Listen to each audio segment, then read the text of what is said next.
Sorry, just a couple more. In investments, I'm not sure that our target for the TDHL dividend is $1 million per annum. That's probably reality, but my understanding is our letter of expectations expected something higher than that. So I just don't like the word "our target" in there, but I'm once again not helpful in that I haven't come up with an alternative. I think the phrasing was, through you, Your Worship, I think the phrasing was continuous improvement or continually growing the dividend. I think reality is it's $1 million per annum, but I think we'd always like to see more. Sorry, the draft that's come through and it's just come through last night forecast the dividend to be increased annually by 20% beginning next year. So we haven't obviously discussed that yet, but that's just come through. Yeah, but it's how it's reflected. You're right. Oh, did you want to talk about that one? Sorry. I just wonder whether there's a line of the statement of intent like we'd like TDL to increase their equity, because here it's like diminishing returns the way it sounds. 10 years' time, if we've just still got $1 million, we want our holding company to increase, almost explaining the dividends low so they can increase their equity, if that makes sense.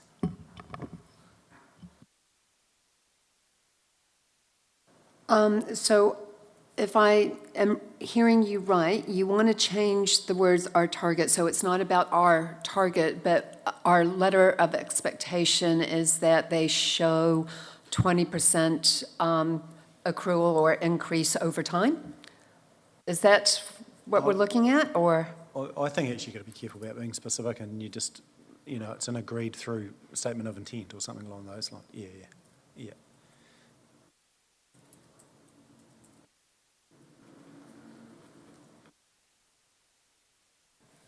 I'll just double check that we don't have to have something specific for TDHL and adjust accordingly.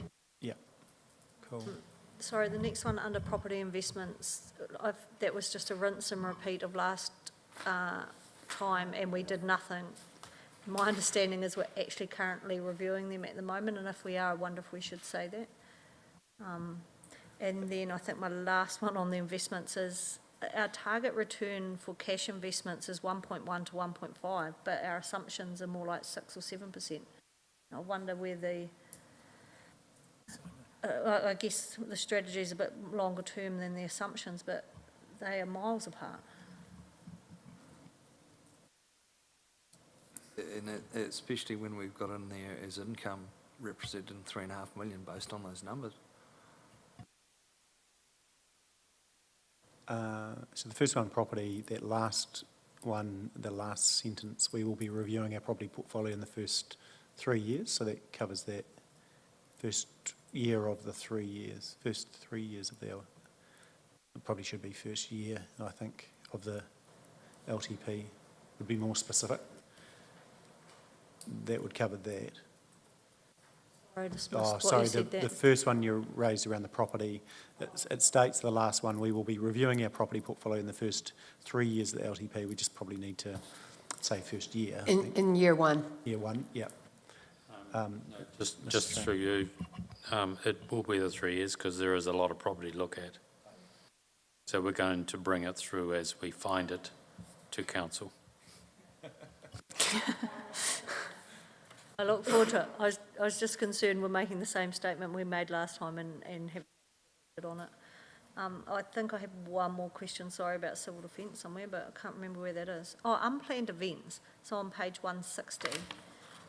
We talk about mitigations for civil defence emergencies. We say that we've budgeted $1 million and $5 million for roading emergency works.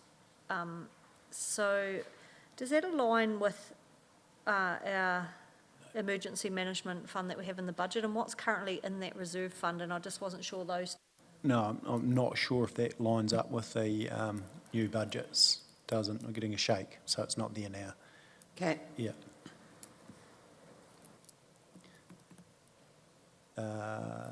Yeah, and I'll check out what the budget line items actually say and change those statements to reflect the new budget model. Yeah. And then in the second part, and 5 million for roading emergencies. Technically, that's not actually budgeted, is it? No, shake. CFO, no, so that will take that, that's not correct. Yeah. So, yes, the facility's correct. Yeah. Yeah, look, in, it comes down to how you approach it, whether you budget it for or, yeah, when you've got debt, it's irrelevant, it needs to be funded and yeah, that's fine. But those statements need to be changed. Anything on the inflation? So I will make all of the amendments recommended. I've made notes throughout the document, and that will be on the hub, hopefully by the end of today. Yeah, councillor Scott. I just want to point out that councillor Pye had all my questions. I'll start with you But, first. yes, next. we'll Paused start at the with me start next to time. give everybody else a chance and everyone was silent. Just kidding. Sorry, mine's page 5, just from the strategy 2 that we got sent out. I'm just questioning paragraph 2 where it says the lowest projected debt headroom occurs in 2028 at 5.7. My 100 spreadsheet says it should say 4.7. Just wondered if that's correct. I'm sorry, where are you Debt talking? continued on page, Yes. well, it's page 5 on mine, because I'm looking at the one that got sent out. Thank you. Under the graph, the second paragraph. Just Yep. questioning that might be incorrect. You've got 5.7, but our spreadsheets say 4.7. I can't even see what you say. You're talking the 124 million?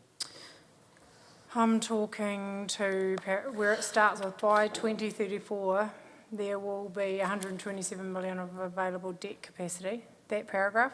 Yep, Down the third sentence, it says the lowest projected debt headroom occurs in 2028 at 5.7 million per the 250% ratio. In our spreadsheets, it's I've got the updated one, I thought, no. I checked that other one as well, it doesn't say that. so councillors, I can tell you Friday afternoon's budget that was sent, with the change in the Downlands funding, et cetera. So our net debt will now rise to 411 million. So I will actually change that because it goes down by 2 million, and I will update that figure about the 4.7 million per the 250 ratio. And I'll double check the one at the 280 as well. Okay? Okay, and I just wanted to have a conversation around page 7. That's 2 pages down. Our community boards. Oh, yes. Now, I might have been asleep at the wheel, but I know we talked about a targeted rate, but in the pink spreadsheet that was given out last week, we still have costs 27, 30 and 34. We've still got expenses in there, which I'm supportive of, but here we say that we're just going to set them free. I'm not quite sure the spreadsheets, again, are talking to this piece of paper. Can you specify where are you talking in We're saying the? here that we have developed, that our community boards, Geraldine, Temuka and Pleasant Point, have developed community strategic plans with actions and deliverables. What?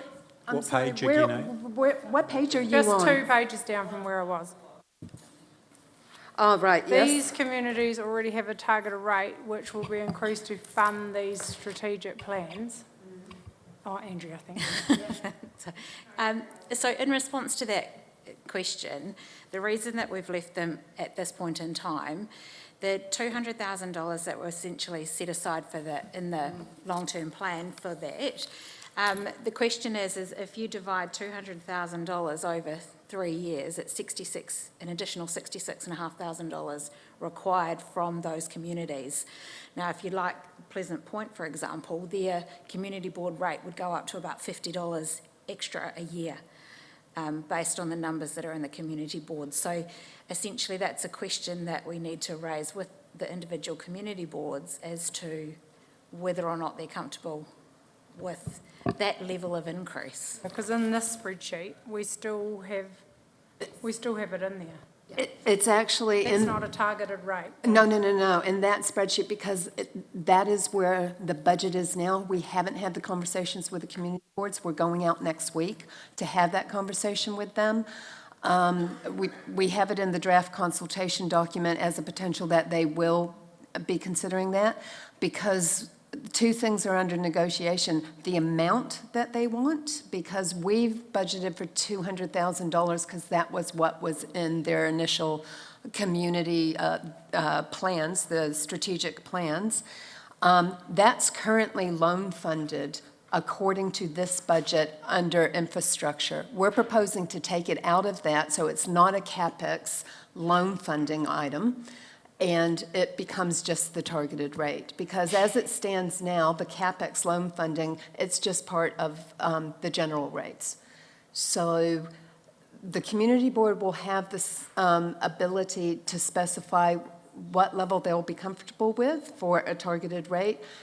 And we're also saying to them that they will actually have the ability to help manage those funds as to what projects it goes to, as long as it meets criteria or what they've put in their strategic plans. I am attending one next week, so I look forward to hearing how that conversation goes. Yeah. Well, the principle behind that was because initially the thought was, when we were looking at the budget reviews, to remove the line item for the strategic plans altogether. Knowing the community boards have only adopted those strategic plans in August of this year, we want to give them some opportunity, but it really does come down to, if you want to actually put some of those plans in place, it is more appropriate that it's community funded for their aspirations rather than the whole of district funded and not loan funded. And it really will be up to them. We can help facilitate it, and we would hold we're the mechanism by which we can gather the funds and hold the funds in for them, and they can accrue over time for what they want. There's a little bit of an imbalance and inequity there, because if you look at what we're currently funding in the main street versus now our community boards, go fund it yourself, I think that is quite unfair. And so it needs a wider conversation, and I'm just putting my rural hat on. St Andrews. No, I agree. Ambertown. No, 100% agree with you, because the argument, the argument is around inequity, and that's a discussion to have. So I think traditionally, if you look to, and Gavin will be able to speak to this, Councillor Oliver, but what has been funded, I think, go back to what's been funded out of those sort of things, and are they core council services, which in my mind should be funded by general rate, versus some projects that sit within those strategic plans, which are community specific, which might be outside of a core service. So you can, so I 100% agree with you. I don't think it's fair that they be made to pay for everything out of a targeted rate on a small community when the same doesn't apply to Timaru. Yeah, so it's a good, very valid point. It is a very valid point, and we will be very clear when we're talking with the community boards. We're not actually talking about basic levels of service for roadings and parks and things like that. This will be for something unique to their community that they want to put in action in their visionary plans. So it did initially, Councillor Scott, align with the City Hub strategy. So when the money was given for that, that's where the 200,000K came from. We were feeling a bit left out. So we got that $200,000, and we've spent, and I can probably speak for all of us that we've spent it pretty wisely, I'd imagine. Some good things going on, and it is outside the scope of what it would be actually doing. So beautification projects, stuff like that. Playground upgrades that wouldn't be in that don't fit those budgets. But still contribute to the enhancement of the entire district. Yeah. Thanks, Gilby.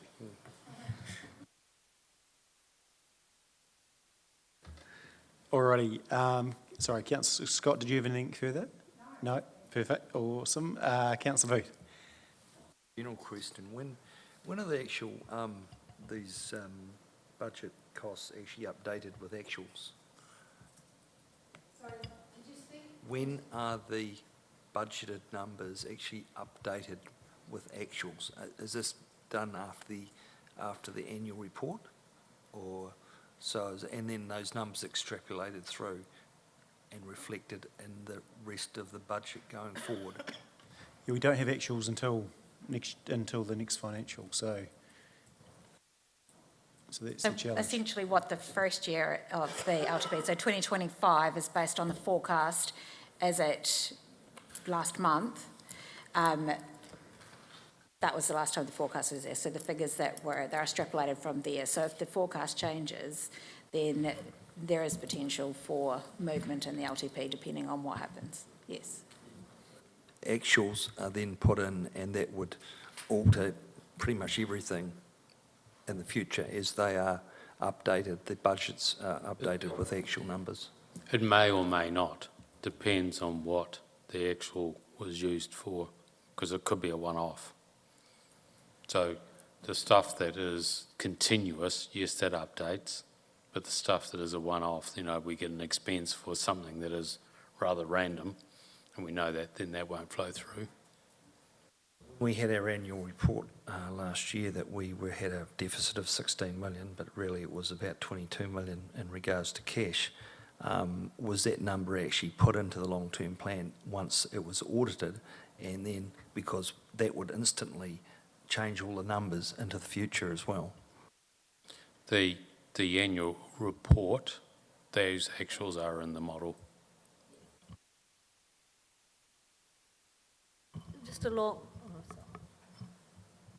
Just going to say along that train of thought is probably what I'd be more concerned about is, are we starting with the right debt figure?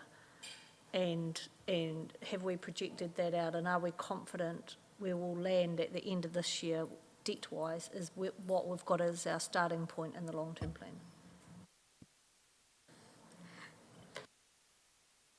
So effectively, the starting point at the end of the 22-23 financial report, that is the starting point. Obviously, in 23-24, the forecast has now updated that. However, if we don't get all the capital done, then the debt level will be less. Brilliant, thank you. So further discussion, otherwise we'll go to the recommendation, which is on page 146, and that is to adopt the draft financial strategy. We'll add subject to changes as discussed as the supporting document for that long-term plan 2024 to 34 for audit and public consultation. Happy to move that from the chair. Can I have a seconder? Councillor Pye, thank you. Put the motion. All those in favour, please say aye. Against, carried. So we go now to 7.5, which is draft infrastructure strategy. What I'm proposing is that we'll kick that off, then we'll have a 5-minute break, and then we'll finish the balance. So we'll do draft infrastructure strategy, which is on page 162.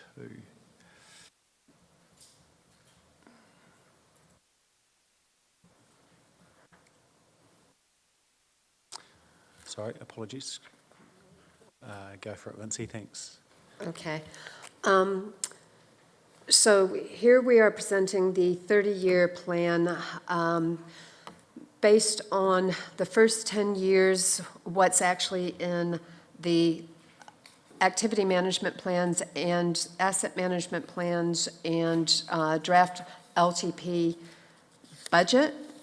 The activity managers also provide us with the projections for the 20 years post the long-term plan. There is a heavier infrastructure CapEx budget post year 10 of this LTP. So in our infrastructure strategy, we have quite a significant CapEx project, and we have a $650 million CapEx budget for this 10 years. And the variance between the two is actually reflective of the bow wave of issues coming, particularly around those bridges that had been specified in the roading asset management plan. By law, we do actually have to provide all of this. In our CapEx plan, we have a roadmap, and I have put all of the CapEx work programs and specified projects along the timeline as to when they are going to be happening. The ones that are actually in green, we haven't technically budgeted for those because our budget is really only for 10 years, but it's to give you an indication of the value that they've actually put into those particular work programs. So you can actually see for some of them, they have escalations in anticipation of the work that needs to be done. The significant part of this infrastructure strategy is to show that the bulk of our money really does go to our core infrastructure, which is the three waters and the roading. That is where over 50% of your rates funding really goes into those two core services that we provide to the community. So we do have some of the community facility projects identified. Now keep in mind your infrastructure strategy does not have a lot of the community facilities as such as chapters within it, because legally they're not actually required to be, but we're undergoing a lot of the conditional assessments of our community infrastructure, so future infrastructure strategies can contain those, so you can actually see the long-term plans for those particular assets. They've never been included in your infrastructure strategy up to now. That will include the Parks Department, because that's not included as part of your infrastructure strategy, and it will include, like I said, those community facilities going forth. So it's a very comprehensive document. There are a lot of the, some of the content is actually legally required to be in there. I've summarized some of the information from the asset management plans, which I apologize for them being attached to the report. But the key information from some of those plans is actually in this document, including the major projects coming up. Those are the major projects that have significant investment aside from some of the business as usual. We also have the financial forecasts. It's really, those numbers are the same numbers that are in your budget worksheets in the funding impact statements, just presented in a different table so it fit on an A4 portrait page.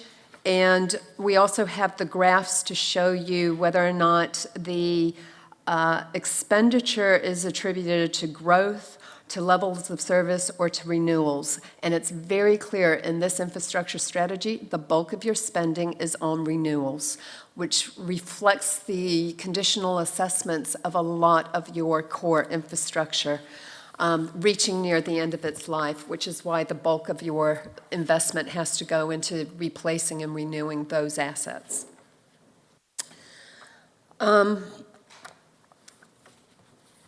This is actually matched up with the financial strategy, so any changes that you have indicated in the financial strategy, we will do the cross-reference and check to make sure that we update any information that may be in this strategy as well, so to make sure they're both telling the same story. It is what audit also checks. You'll see that we have some infographics that helps to identify some of our core infrastructure as opposed to our community infrastructure. We have linked the strategic priorities that you had determined through some of the workshops throughout this. We address climate change in here. Again, trying to talk about the balance, looking at a very high-level options analysis of what you can actually do for particular work programs, because we must actually present. We have deferred to the preferred option as being what you had decided in the budget modeling process. I've highlighted at a very, very high level some of the implications from the New Zealand infrastructure strategy that was released in 2022. A lot of the recommendations for council are just recommendations. They have not been legislatively mandated, but it gives you some insight that if some of those are, it means higher compliance costs for us, which will require some modification and possibly LTP amendments or variations in future annual plans. There's no clear indication from the government at the moment that they're looking to ratify any of those recommendations to make them compulsory. We've just put them in there as a reference point to actually show where the infrastructure strategy was heading with the Infrastructure Commission. Each chapter actually has the basic overview of what assets are contained within that particular activity, giving you a summary of the conditional assessments that have been done, showing you some of the maps as to where that infrastructure is, and also highlighting the key issues for each one of those activities. Some of those issues are ubiquitous across the board, particularly when we're talking about climate change and some of the aging infrastructure and the affordability of the services. And some are unique to the activity itself. We talk a bit about the demand management and how that is trying to be managed for each one of these activities identified in this. Other than that, I can just open this up for questions, comments, and I'm sure that you will have a lot of queries or edits that you want to make. This is just a draft document. Please feel free to give any of your advice or input. Councillor Whittington, thanks. On page 6, which is the infrastructure roadmap, just had a few questions. I see someone's built a contingency into the Theatre Royal and it's got to cost 67 million. There was discussion at one point about the cost going up, so we're actually reducing that back down to the 57 million because from my understanding with talks with South Base, they've helped to actually clarify that increased cost is not what they're looking at. So we will actually change that down. And if we're looking to the 30-year plan in green, we've got the Temuka Library rebuild in, but not the Timaru Library. I am not sure if there was a whole rebuild for the Timaru Library. I hadn't seen that I thought there was some modifications, but I hadn't seen a plan for a whole rebuild of a Timaru Never Library. actually been a discussion for an infrastructure strategy or any of that outside of a hypothetical, which was back in 2018 when we originally discussed Theatre Museum and do you glam it and bring all of them, art gallery, library all together. So it's never been discussed, so it's not something that's necessarily on the radar. So the question is, does the library have a 30-year life or not? I'm not the one to answer that. I guess my memory of the discussion through you, Nige, was Andrew said it had a limited life and the roof would get us through X amount of years, but then it would be needed. Andrew? Again, I just don't want stuff missed out that we're going to... Yeah, I think, and this is probably partly those community assets not being in the infrastructure strategy, so that's something that needs to be worked in, isn't it? So anything past 10 years is not likely to be there, but Andrew. Mr Dixon. Yes, thank you, Your Worship. Just to clarify, yeah, the roof that was resurfaced or redone had a 7-year life on it, and that's where it is. So something will have to be done in the near future, yeah, certainly, probably in the next 10 years. But it's not necessarily a full rebuild. It could be a re-roof. Okay, it's different from the discussion I remember around the build, but that's okay. The new dog pound, only a little one, I thought we'd brought it forward for $500,000. It's sitting out at $1 million, past the 10-year mark. That was discussed at the workshop, yep, and that is, who's Andrea? Yeah, I think these are just, It's reflected in the financials, but not necessarily that document. yeah, I think there's some alignment to, But yeah, all Yeah. I'm trying to do is get them yeah, 100%. lined up because it just looks a wee bit crazy. I know we've touched on it, but that earthquake repairs does worry me that it's nowhere. And I was intrigued, I think we touched on it, what is 9.4 million for a Caroline Bay pump station? It's that, the stormwater investment, yeah. Okay. Yeah, so it's tied to, with that outlet, sea level rise, those sorts of things to be able to pump it out, I think.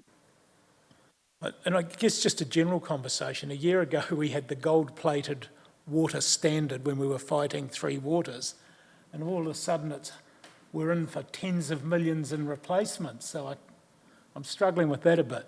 There's a similar question. There's some offline work that I think needs to be done, workshopped based on what this council presented to DIA, what was in our previous LTP and what's in infrastructure strategy next, and do they align, and the question why if they don't, and what is reality, because I think, yeah. Yeah, look, I just think we need to I agree with you, Nigel, we need to actually have a workshop and find out what's changed in a year when we cheered ourselves on and said, leave us alone, we're good. Yeah, no. And now it's reflected that we're not quite so good.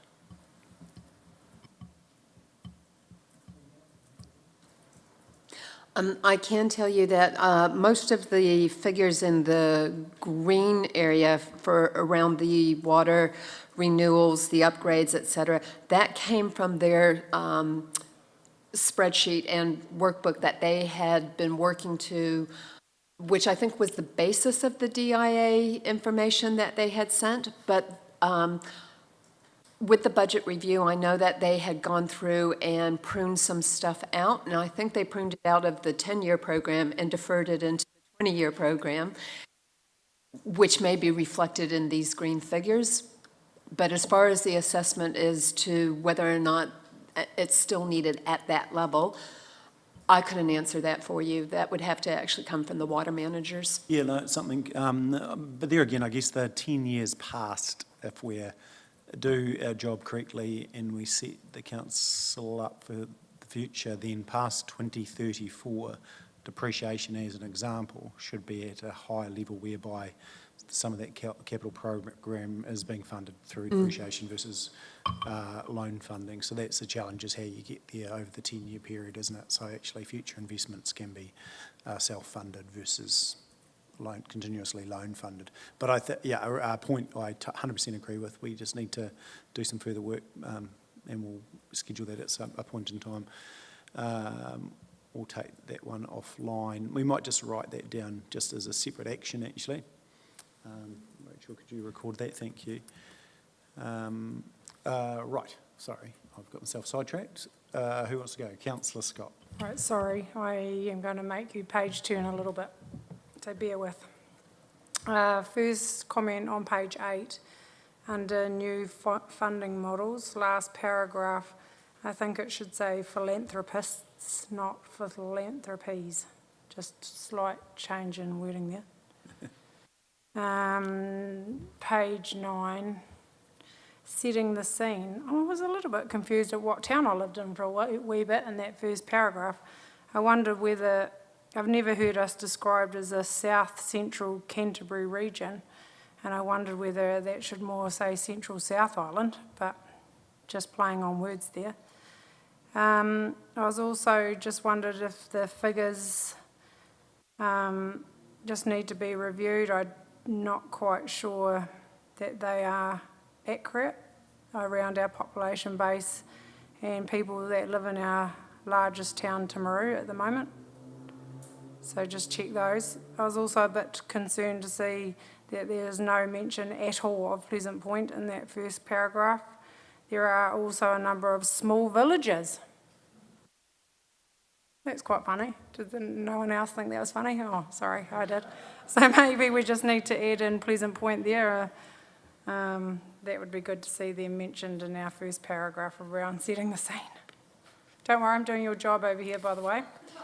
Right. Getting all my questions now. Anyway, On that page, Stacey. hang on. Councillor Scott. What? All of a sudden, our economy has got nothing to do with agriculture, which I'm surprised you missed that one. I was too busy sorting out Pleasant Point. Sorry. No. Good point, though. Yeah, so just, I think that needs a rewrite, actually. I think it needs to be thought about, actually reflect our community. So maybe just a rethink from that team around that. Shivers now, I've gone too far. Sorry, I printed it off because it's easier. Life cycle of significant assets, which is on page 14. Just in the first paragraph, I wondered whether there was a slight typo again around that paragraph. The priority placed on proactively renewing infrastructure over the next 3 decades makes it apparent that council is driven something by a commitment to managing assets. I'm not quite sure what that word should have been. Your hand's stopping the voice. Oh, Yeah. I was sort of talking to Vince. I don't know what that word is, but I don't think it's supposed to read that. Do you reckon it's that? That's a bit odd. Okay. Next paragraph down, I just wondered whether we say around that, which we've just covered today, that parks and recreational activity, we talk about commencing developing the plan for this over the next 3 years. I would have thought that sort of needed to happen now. But that may be similar to what you said. We'll pick it up as we go, but I would have thought there's some urgency with that rather than in the next 3 years. Question? No one knows? Okay. Then just moving to Timaru's community infrastructure. Yeah, this cool diagram. Just around Aorangi Stadium, you've got 28 million, but I think we've only got 23.5 in our budget, so that might need to be updated. Love to keep it at 28, but let's keep it honest in this room. Moving to page 23. Under water supply,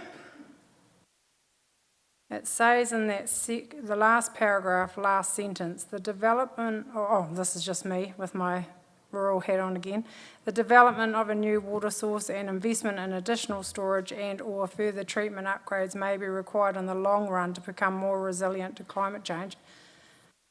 I think that's really important for our community, so I'd like to challenge our water team on actually starting to look at what that would look like. We know that water storage is important to our community. We have excellent water sources, so yeah, I just put a bit of a challenge out there that let's not wait until it's too late. And no, that was a statement. Sorry, I'm doing an Alan Booth. Or a Stu Piddington, one of the two. Just under 3 waters, page 31, Vincey. I just wondered in that overview and top priorities projects, we might just want to order those because they jump around a little bit on the year. So, for example, the Caroline Bay Pump Station isn't, and then underneath that is the Geraldine Siphon. That should actually go above. Sorry, just being pedantic, but just wondered if we order that in the years. Because like right at the bottom, we have the Red Ruth Pump Station, well that should go up a bit further. Sorry, just got a little bit anal when I was reading this. And then I think I've only got one more. Bear with me, team.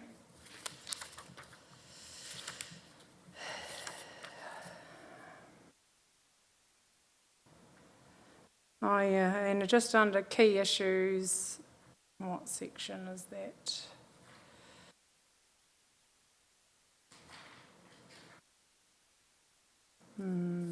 Under waste water. Sorry, yeah.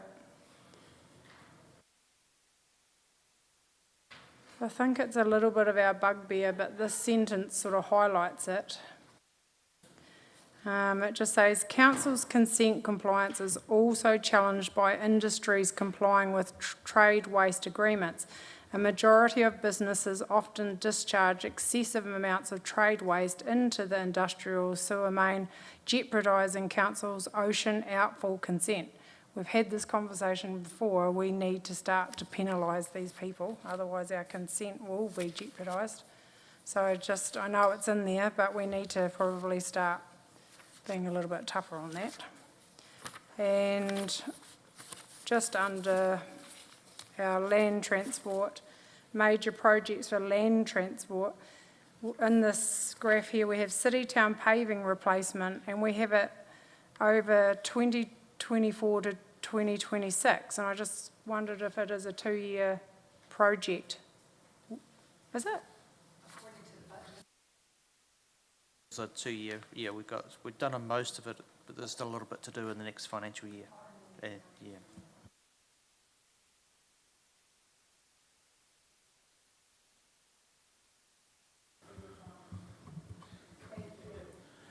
Just following on from Councillor Scott, that same paragraph did my head in really, where a minority of businesses often discharge.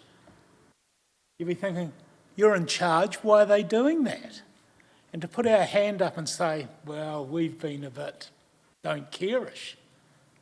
I mean, if it's a minority of businesses and they're discharging, why is there no enforcement from us or ECAN? Okay, cool, even better. So why does it happen? That's right, Mr Dixon, did you want to speak to that? Yeah, I can speak to that through your worship. Yeah, so basically we have a trade waste bylaw.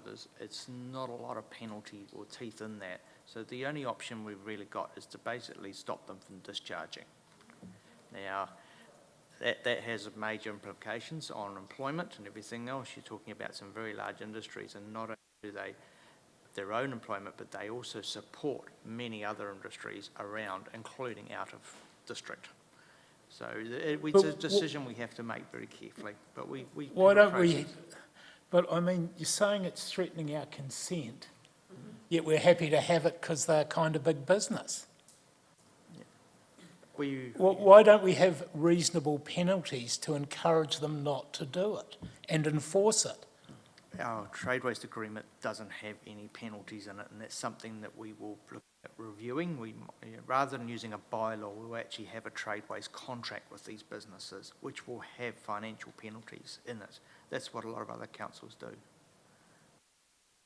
And again, Andrew, I'm not picking on you, but if other councils are doing it, why aren't we? I mean, it just seems to me you've highlighted a problem that we can actually fix, or we should be we're moving towards whatever we're doing. But it's it just frustrates me, this sort of stuff. Yeah, some businesses are great to deal with, and if you take, an example, there would be Heineken, who have actually installed a full treatment facility on site. They didn't even need to. They were complying with their trade waste discharge, but that has freed up, I guess, additional trade waste capacity for others. But yeah, there's only a few that we're having challenges with. We name and shame them. No, the point is, I remember when we went on the roadshow with this new council, and there was some issues back then, and I think the point is they can't go on forever. There needs to be a point in time, whatever the tools you use, whether it's change in policy or what have you, but there's got to be some repercussions, because we're well aware that these offenders promise the world and don't deliver, and if it is putting risk on the overall consent for those other businesses, that's not ideal. So let's maybe have a report back on what some action is around that, even within a workshop environment. But I think it would be nice to know. Yeah, we're working with two businesses that are non-compliant at the moment, and we are at the point of issuing notice of basically discharge closure. Okay, thank you. Wary, Councillor Oliver, thanks. Just a quick question, Andrew. The Geraldine Siphon trunk main upgrade, I thought that was starting in January, and we're still waiting for it. The Geraldine trunk main siphon. Yeah, the contract's been let, and work will be starting within the next few weeks. Awesome. One other question. I can't go away from here without talking about Shingle Roads. No seal extensions for 10 years? No seal extensions for 10 years? That's what was decided because of the budgetary constraints, yes. $3 million over 10 years of a $650 million capital projects, and we're not going to do them for $3 million. It seems a bit miserable, and it seems a bit short-sighted, if you ask me, because if we were doing this work, more of that work, we'd have less than a $7 million maintenance bill on our shingle roads.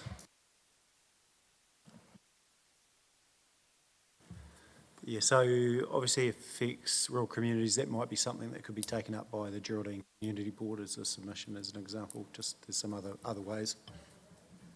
I'm absolutely sure it will be yours. One of the quick questions about the shingle roads. Some of the shingle roads up around Kākahu are now dealing with large numbers of trucks leaving the Kākahu line works and using the shingle roads as a shortcut through to State Highway 79. And they're probably receiving the same level of service of all other shingle roads, which isn't really adequate considering the people on Hall Road are seeing up to 30 trucks a day, carting 50 tonne. It's just a shame that we took away Class 1 and Class 2 roads, wasn't it, really? Because that actually solved all those problems. But, you know, it is a real issue for those people up there, and it's going to be ongoing. So I'm not saying you need to seal it, but there needs to be, we shouldn't put all shingle roads into a box and say, that's the level of service we get. Doesn't matter where you are, if there's two houses up the end of the road, that's the level of service we get. If you've got 50 trucks going past, that's the same level of service. We need to think a little bit outside the square when it comes to trucks on some of those shingle roads. Then my phone might stop ringing. We do maintain a consistent level of service. It's embedded in our maintenance contract, but that level of service is, I guess, often unacceptable to the community who live on that road. But I do sympathise with the trucks, and that is an issue. We face that all over the district, not just on unsealed roads, but on sealed roads as well, that were never built for these vehicles.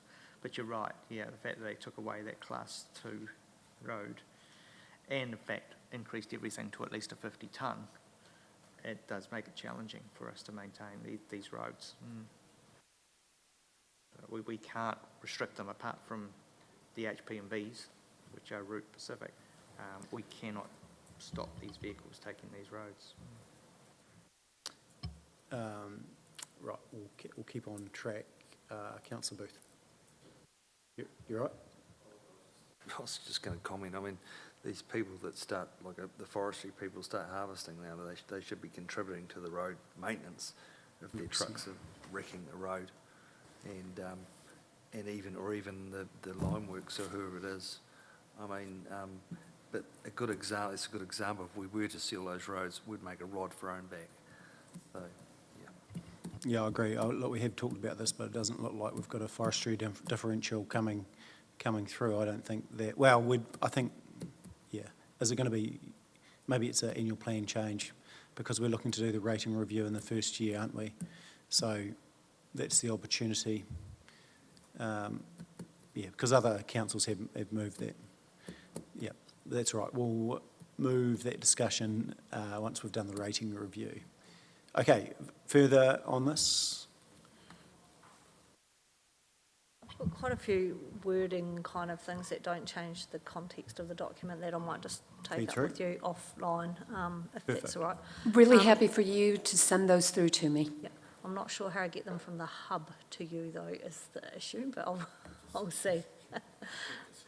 I do have a couple of questions and points, though, on my understanding. So page 8, under the new funding models, we are also working on ways to capture the land value increases from council zoning decisions and these for infrastructure development.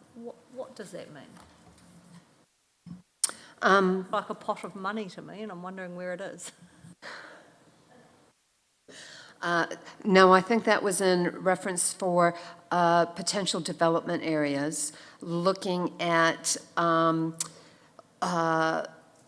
possibility of introducing things like development contributions and that type of thing to help fund some of those.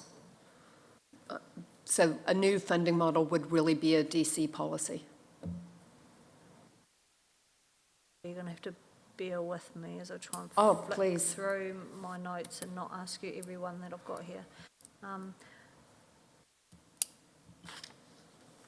On page 17, at the bottom of the first paragraph, we say vertical infrastructure such as community facilities buildings still lack a legal driver for depreciation funding. What does that mean?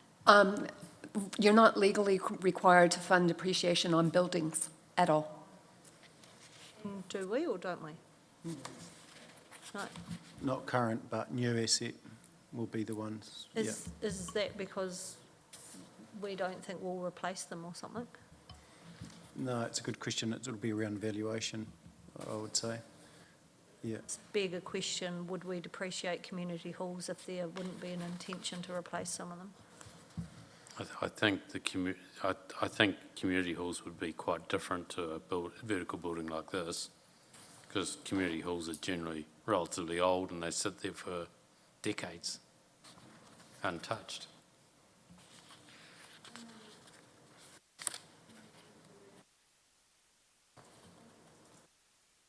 Page 25, we've got a whole page on coastal erosion and inundation and don't mention the Rangitata or Milford huts at all, which I believe we've got some infrastructure in those areas. Maybe not the Milford huts, but we definitely have a water supply in the Rangitata huts, don't we? Not a major one, but I think we'd be remiss not to mention those two communities at all in this document. Yep. I won't comment on what I think the plan should be, but we need to raise that as an issue there.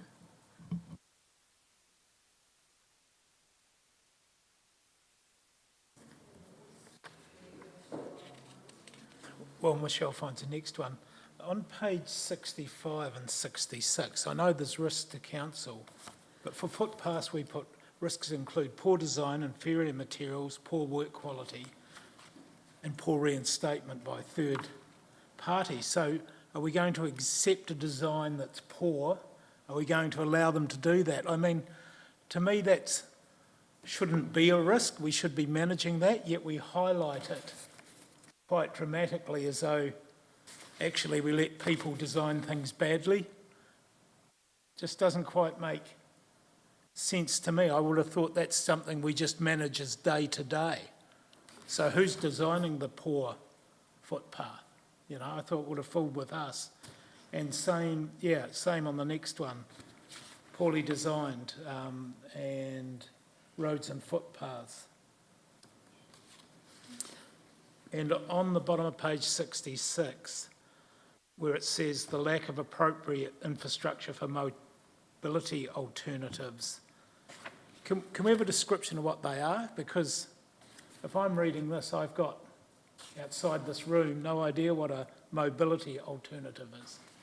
We're talking footpaths, cycleways. Yeah, we were talking basically active transport, which is we are talking footpaths, cycleways, but we're also talking about drop crossings at intersections for wheelchairs and mobility scooters. It's those allowing that accessibility for the other than car, effectively. Yeah. And just in response to your the reinstatement one, it's actually not, probably not poor design is not the right words there. It's actually poor reinstatement work that goes on. And this is through utilities generally, and they have a legal right of access to our road. We do not have any enforcement powers whatsoever. There is a national code of practice that they are meant to follow, but there's no teeth with that. So that is one of the issues. We work through an education process and it has improved, but there's still some incidences of, contractors. But I guess that's a really good explanation, Andrew, but it's not in the document. So, I mean, it almost reflects that we're doing it badly on ourselves, and the way I read it. I've got a number of edits to the document that, need to be picked up. And same with mobility alternatives, I guess. Waka Kotahi aren't going to fund cycleways and other things. So that statement needs to be made too, because we're almost setting ourselves up for another, I don't know, it says, hey, we want to do this, but the reality is we haven't got money. We need to make that clear, because otherwise we raise expectations.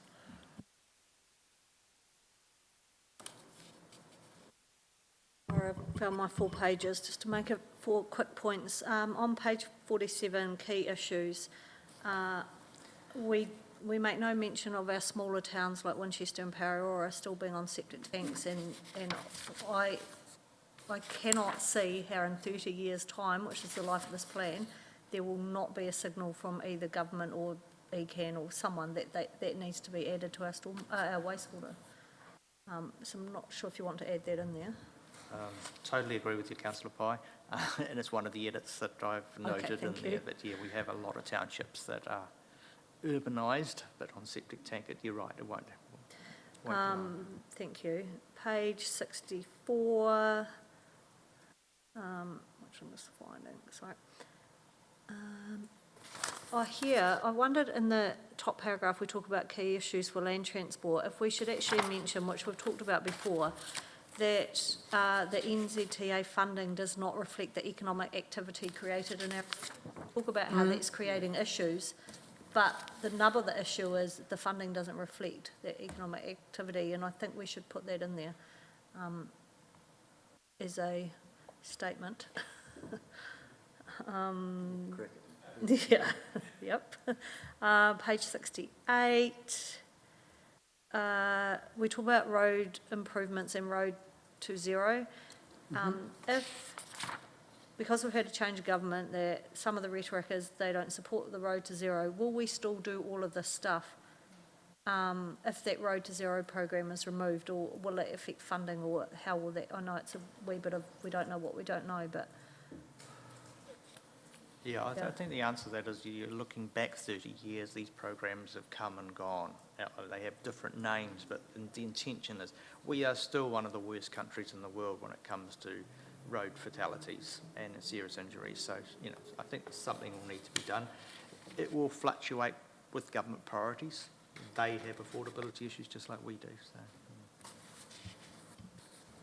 that's great. And my last one is on page 73, and my favourite topic of waste. And we talk about demand management and we talk about climate change, but we don't actually talk about what happened in Auckland and Gisborne and Hawke's Bay and the huge amount of waste that resulted from those flood events, from buildings getting demolished and people ripping out everything within a house because it has to be. So we don't talk about that anywhere in relation to climate change, and I'm not sure what the quantum of that might be in relation to everything else and whether that's an issue or not, but I wondered if we should have a think about that.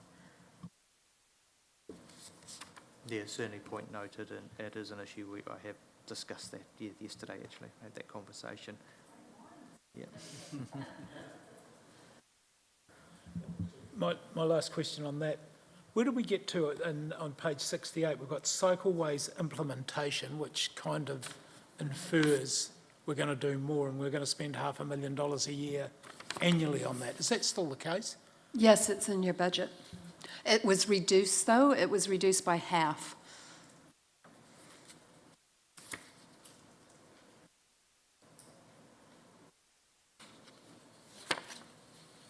Cool. Everyone happy? There's obviously lots of changes, but that's cool. Still draft We'll go now back to resolution 162.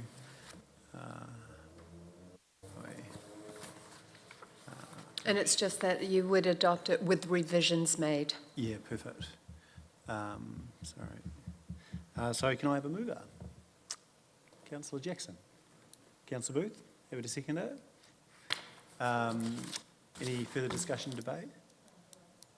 Put the motion, all those in favour, please say aye. Against, carried. Okay, we'll just have a 5-minute break. If anyone wants a drink or facilities, and we'll be back in a few minutes. Thank you.